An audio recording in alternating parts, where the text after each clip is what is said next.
Welcome to the Black Girls Heal podcast, where we talk about changing unavailable relationship patterns, healing unresolved trauma, and building a healthy relationship with first you and then others. Every episode, we will talk about actionable advice that you can apply today to break unhealthy patterns and grow your self-worth. I'm Shena Tubbs. Let's begin. Hey, welcome to a bonus episode of Black Girls Heal. So I wasn't planning on doing this episode, and I'm not even sure if I'm actually going to post it, but there are some things that I just wanted to share that have been burning on the inside. And in case by the time I'm done sharing what I want to share, and if I think that it will help at least one person, maybe two, I will post it. But I just need to kind of get this out. So this is going to be part encouragement, part rant, part kick in the butt, for you to be prepared for what's about to come. So when I think about the women that I serve, and in all transparency, the women that I am so passionate to serve are the women that I see myself in. Women who had a history of unresolved childhood trauma that resulted in feeling not enough, and by coincidence or by connection, created relationships that were chaotic or toxic. And the way that I was able to get through those things was by presenting as looking like I had it all together, very functional, popular in a lot of ways. But at the end of the day, there were all these things underneath that were bubbling up. And the thing about that is I was not aware of how unhealthy I was because I was firing on all cylinders in all other areas of my life. I was killing it. I was marking all the boxes. I was getting all the praise. I was having people say how proud of me they were. I was having people tell me how much they love having me in their life. I was being told how pretty I was. So all of these things were coming into place, and I just kind of like put to the side, and I kind of forgot where I came from.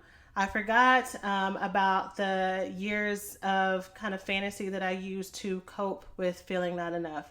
I forgot about this insatiable need to be liked that I manifested as in me over-delivering or over-performing in certain areas to be the best, and needing to be the best in whatever room I was in order to feel enough.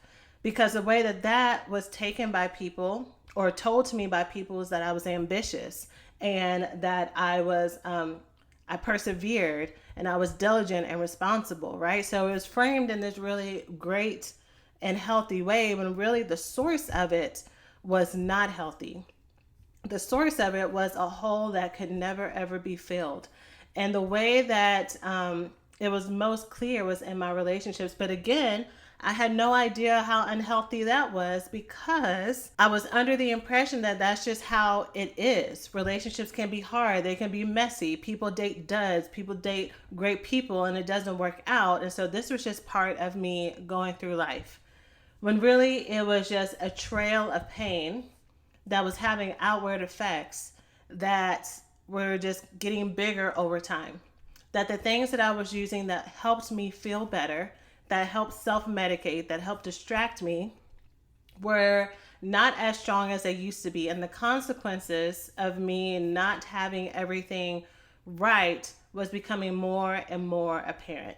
And the more and more apparent it came, the more and more shame I felt. The more and more I started to feel that, is there something wrong with me?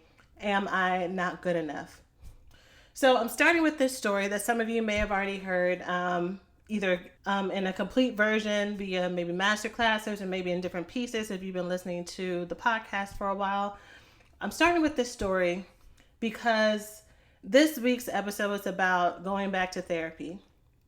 And my encouragement in doing that podcast episode, instead of one that typically a lot of people who are in the mental health field or therapists who have their own podcast start with, is things you should know before you go to therapy. I wanted to talk to people about going back to therapy because something that really, really frustrates me and makes me angry and makes me feel really powerless on the other end. That's what's underneath the anger. For me, I had another episode where I talked about knowing what the actual root is. For me, it's feeling powerless to help people. But when I see women who are going through a lot of pain, who need help, but they put their emotional and mental health on the back burner. And it may not be a complete, I'll do it all myself and I'll be strong, but it's when I see women kind of dip their toe in and kind of get the feel of the water and then back out because they feel like they've had enough of a taste.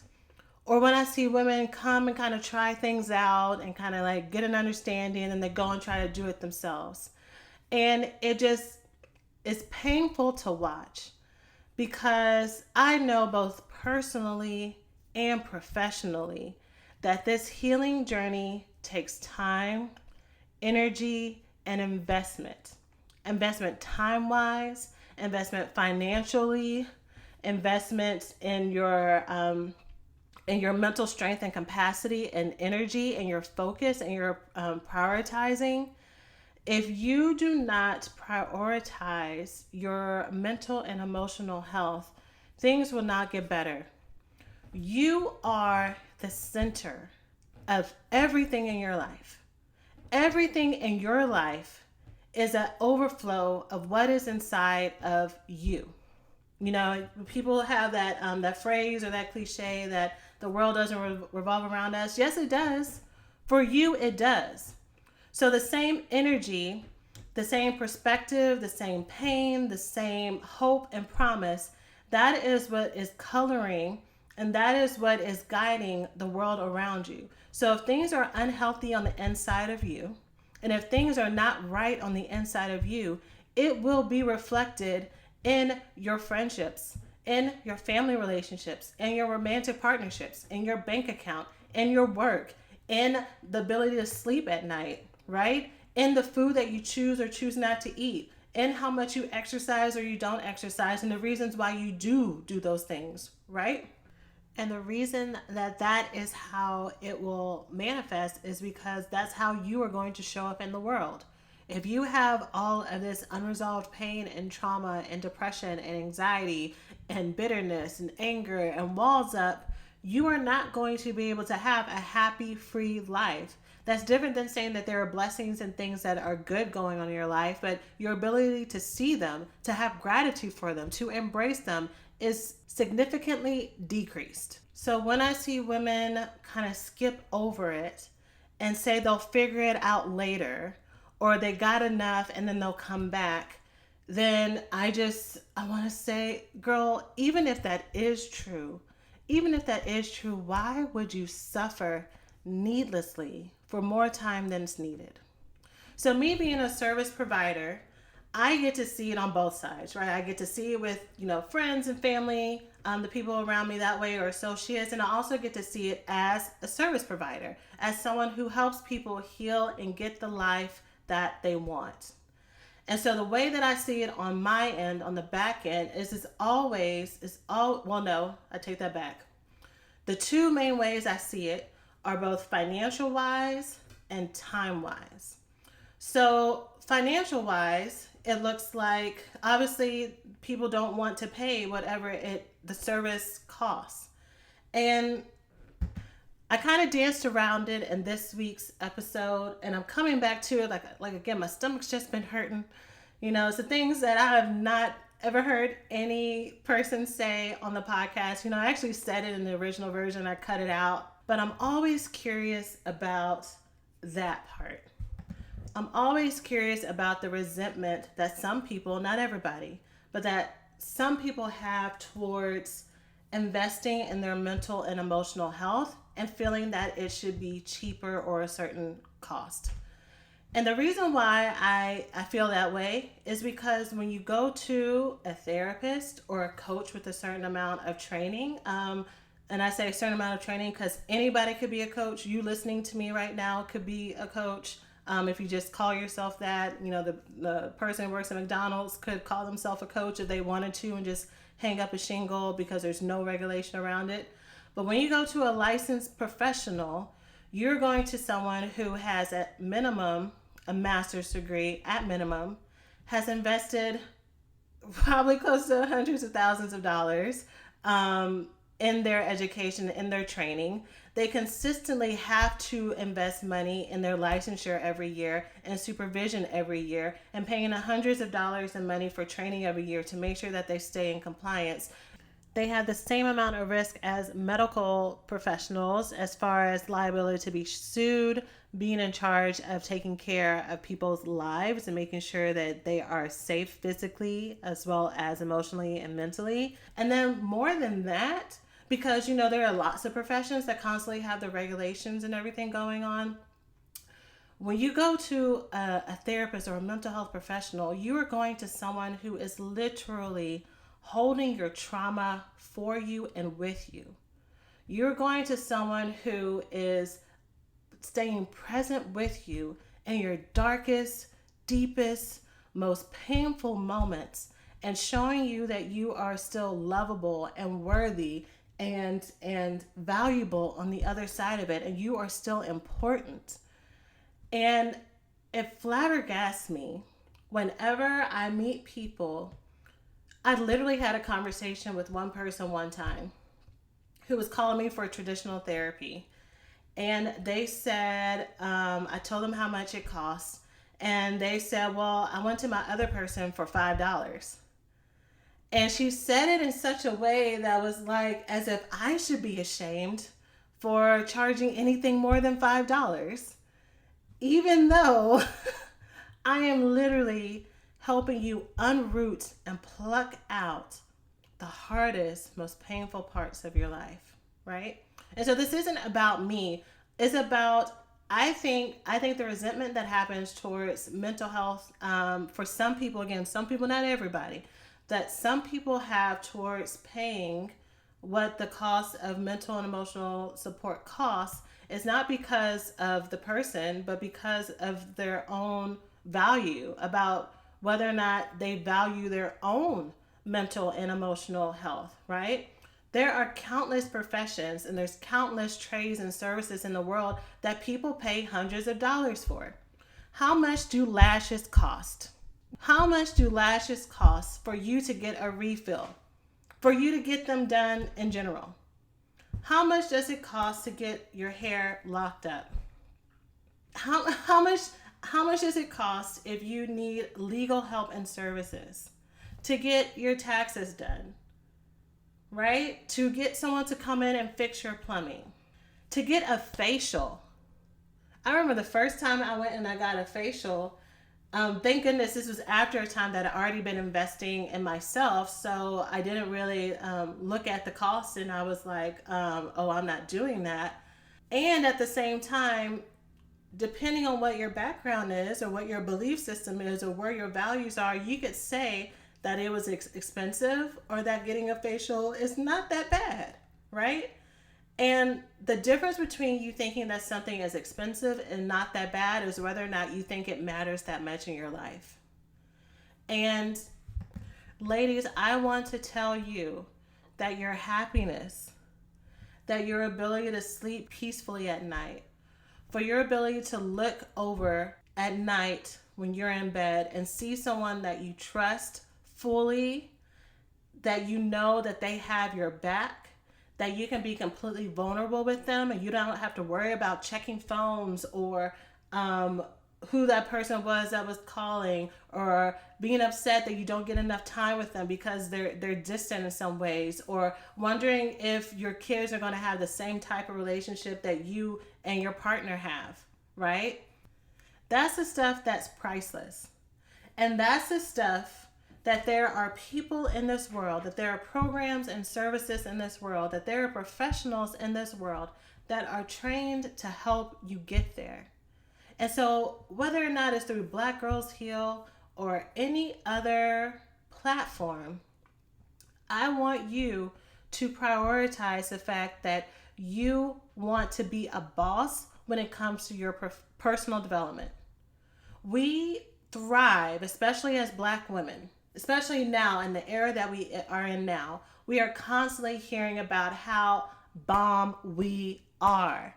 We are opening the highest number of businesses. We are killing it with our educational levels. We are saving the fucking day everywhere, right? Whether it's taking care and advocating for someone in public, and there's a viral video that goes around showing a black woman standing up for someone and being there for other people, or whether or not it's in our own personal lives and being there for the people around us, for being the mothers of our communities that may have been abandoned. But when it comes to being a boss for us, we're professional bosses, we're community advocate bosses, we are beauty bosses, we are fitness bosses. But when it comes to being a boss for our own self-care and healing, it might even be a priority, but it's number 5 or 6. When you are the fountain of all things good and perfect in your life, right? And I know that sounds very close to scriptural and biblical language for those of you who are Christians, and it may sound blasphemous, but I'm telling you, the way that you love yourself is the way that you will love others. And I know that that is true because of what I see in other people. When it comes to people who are codependent, who you would think at its core, that is totally biblical, right? That's totally biblical for you to put yourself before, or put other people before you, and to think of their needs before your needs. But how unhealthy is that? How draining is that? How toxic is that? Right? And typically when you're codependent, you do so with the people who are the most toxic and the most unhealthy and the most advantageous against you. The most manipulative, the narcissists, the egomaniacs, right? Because your magnet is so off, your internal dial is so off, that you seek out the people that you that you could possibly save, but the people who don't want saving. The people who see you as a tool to use you and use you against you, right? Who will drain you. And so here you are trying to serve God, trying to serve the Lord, and you're doing so with someone who is a manifestation of what God does not want for you. God wants you to be here for the poor and for the brokenhearted, right? He wants you to meet the people in the most loneliest and the most broken places, right? To set the captives free. But you are missing all of those people because somewhere along the way you found a Pharisee. Because somewhere along the way you found someone who was a scoffer. You're out there saying, well, God has the 99, so I'm going to get this one sheep, when really it's just sheep in wolf's clothing. And you're wondering why it keeps biting you. And I'm using all these terms like, generally, right? But you get what I mean.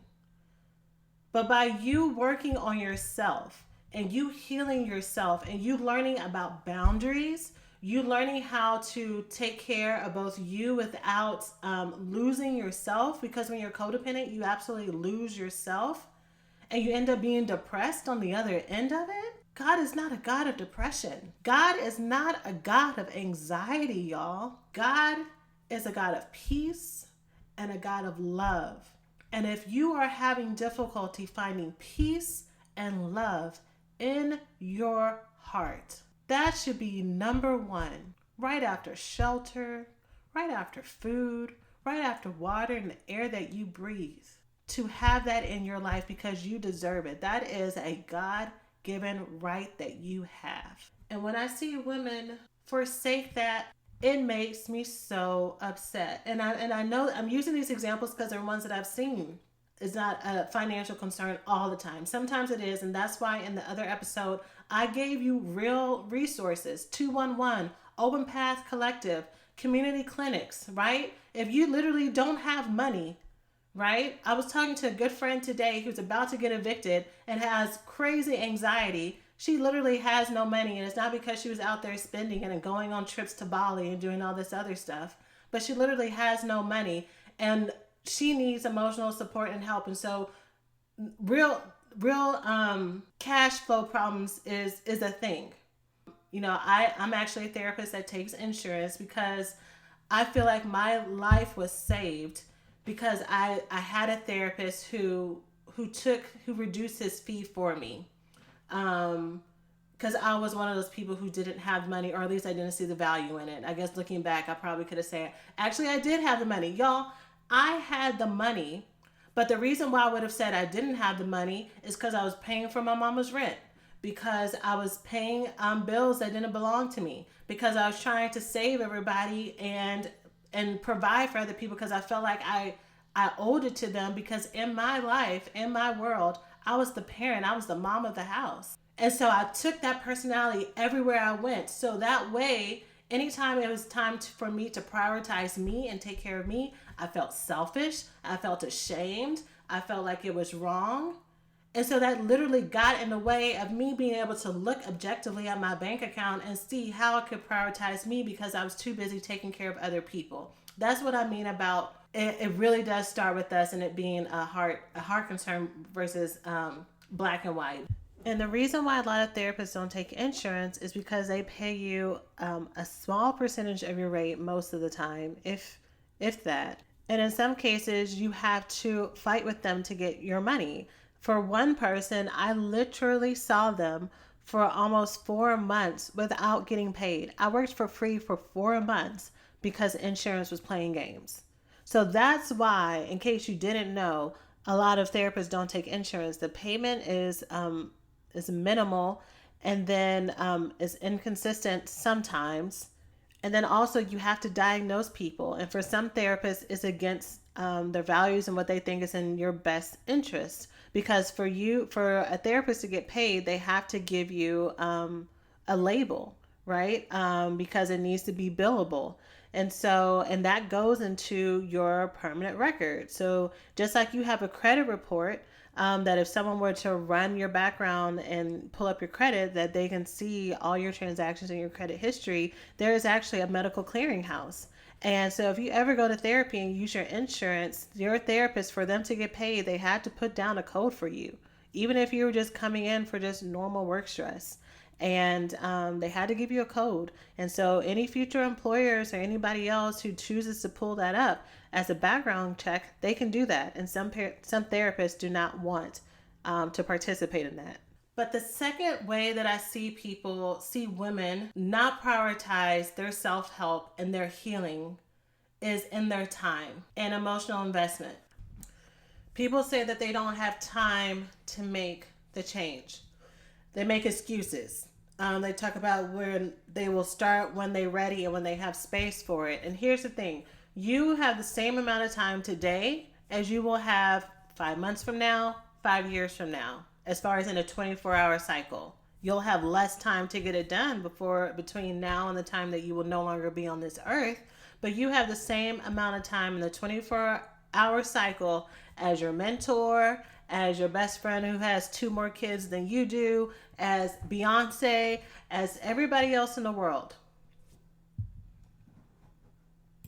And so if you don't make time for it, then it just means that it's either not a priority for you. No, just period. It's not a priority for you, right? There was a course that I bought. I'm going to be transparent. There is a course that I bought on the stock exchange and on money and investing.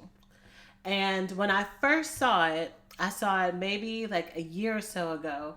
And I was like, man, I really want to like build a financial future for my children. I really like the way that this person was teaching. I like the way that it was set up. It had really great reviews.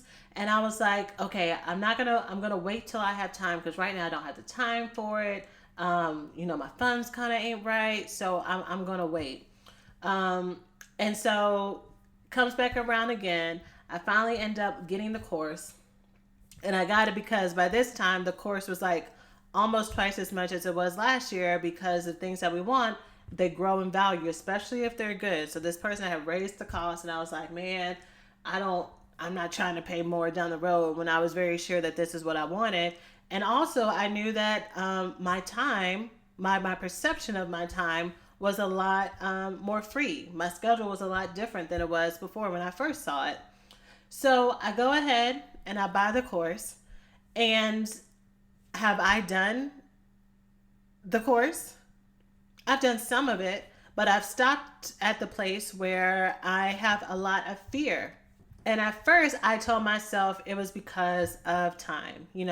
I'm doing projects here for Black Girls Heal. I just had a baby. All this stuff.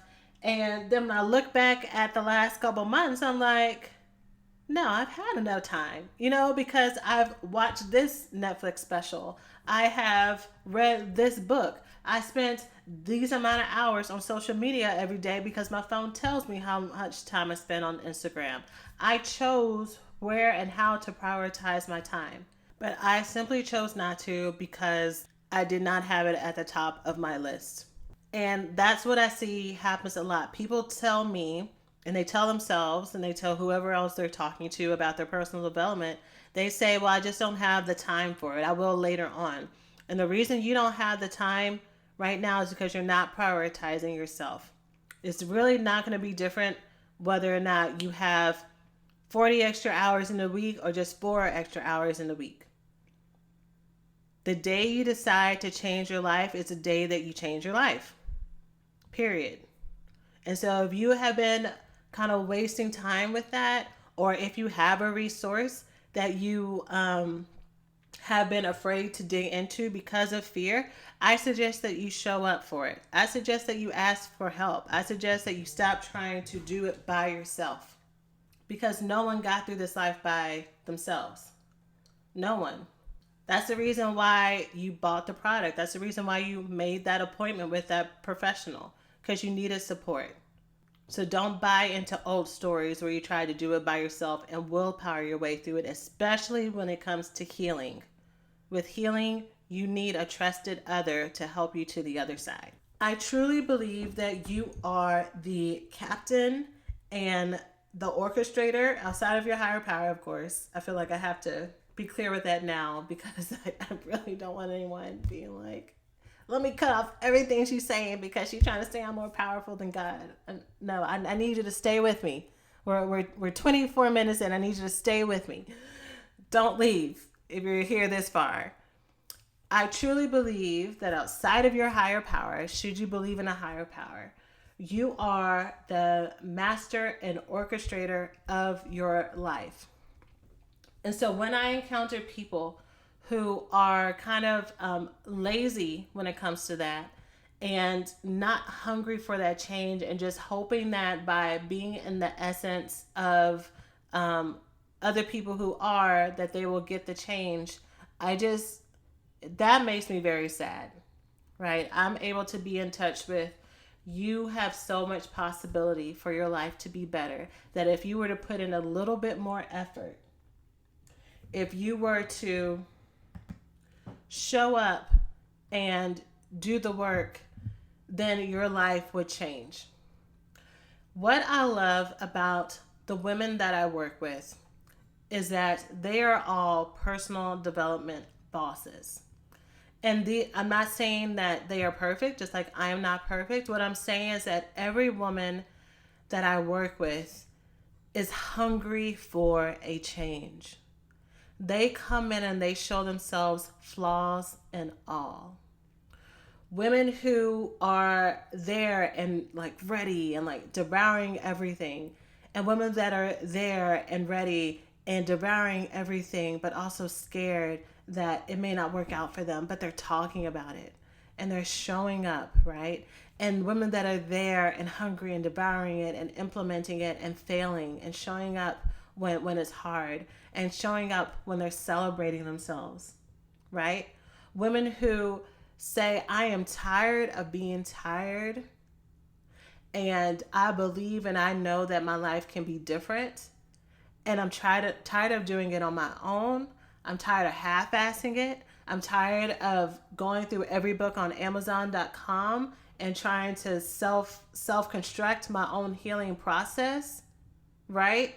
And that's what I want for every woman under my voice here in Black Girls Heal. This is not a message at all to shame anybody. Shame keeps you stuck. Shame is a lie from the devil. It is a lie from the trauma of our past that tells us that we are not good enough, that we're never going to be enough, not that we're doing something wrong, but that we ourselves are wrong and we're fatally flawed and broken. And that is not the truth. Every woman who is listening to me, you can change. You can be healed. You can have the life that you are scared to say out loud that you want. Because you want it, it is here. It is present for you. It exists. And all you need is the help to step over that line. For you to see the wall and then just know that if you just give it a push, it will come down. My hope and my goal is that every woman that doubts that, by you listening to my podcast, by you being on the newsletter, by you being in the Facebook group, by you following me on Instagram, by you watching the YouTube videos once I get that up, by you doing all the stuff that I give out for free as a gift, because I don't want any woman to suffer anymore.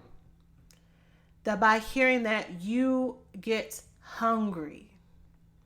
And you get hungry in a way that doesn't feel like a victim, like, woe is me, but that you get hungry and you're like, that's it. This has got to change. And then you make the next best step to go further. Here at Black Girls Heal, that is the Learn to Thrive program, which I talk about often, right?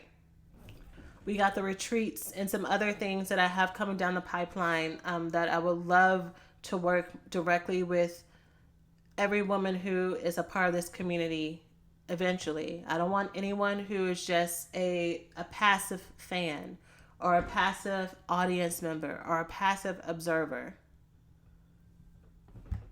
I want everyone to get that change.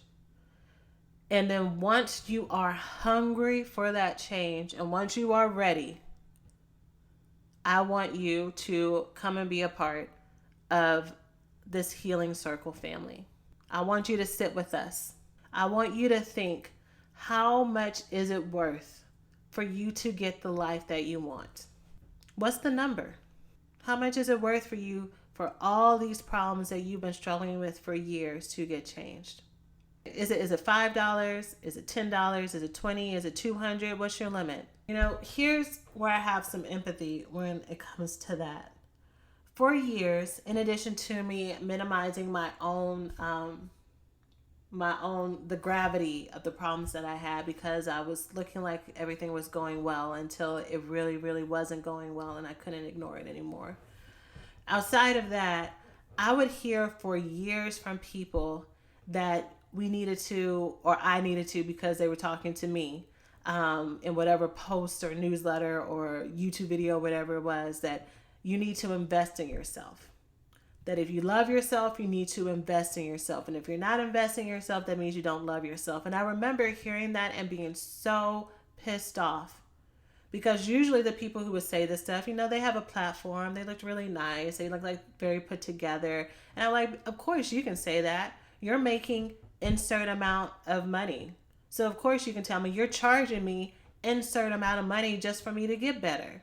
So of course you can tell me that I need to invest in myself. Like, you just want my money, right? I would be so pissed at people for exploiting me, for exploiting a person in need, a person who was suffering, right? And I'd be like, no, I'm just going to do it myself. And then whenever I have money, because I do love myself, no matter what you say, I do love myself. Then I will go and I will spend the money on it. But right now I'm going to do what's best for me and I'm not going to be guilted, right? Like, so these are all the thoughts that were going on in my head. But what I found is that they were right. Like some of the examples I've already given, it really was what I was prioritizing. The money was there. The money was present. I was just spending on other things that I thought were necessities. The only thing that's a necessity, y'all, is your rent, your light bill. For some of you, not even your light bill.